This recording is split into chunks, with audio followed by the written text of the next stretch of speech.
What a week it's been. We started off with Martin Luther King Jr. Day, which always inspires me, even when we aren't able to volunteer in typical ways this year. I love listening to his speeches. I Have a Dream is my personal favorite. And this year, I spent some time reading various quotes by him that speak to me as a person with a disability. One quote I found by Dr. King stood out to me, a quote he used often when speaking with college students. If you can't fly, then run. If you can't run, then walk. If you can't walk, then crawl. But whatever you do, you have to keep moving forward.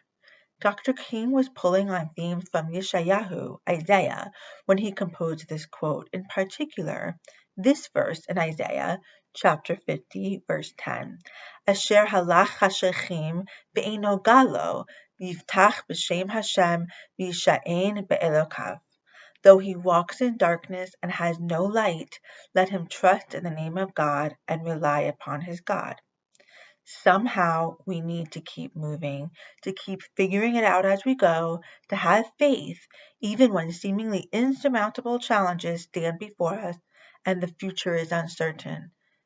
And then I heard another incredible poetic oration, this one live, from a young and inspirational poet named Amanda Gorman, who spoke during the inauguration. Her poem, entitled The Hill We Climb, also spoke to me personally, particularly because I knew she had a speech and auditory disability.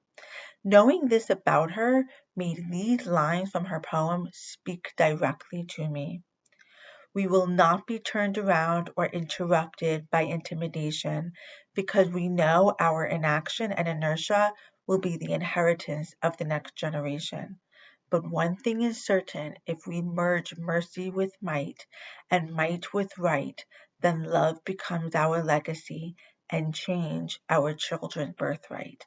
For there is always light, if only we're brave enough to see it, if only we're brave enough to be it. We can't ever sit still when it comes to advocating for those in our communities with disabilities, with mental illness, with learning challenges. Our special needs are part of who we are, what make us, what make each one of us a shining light unto the nation.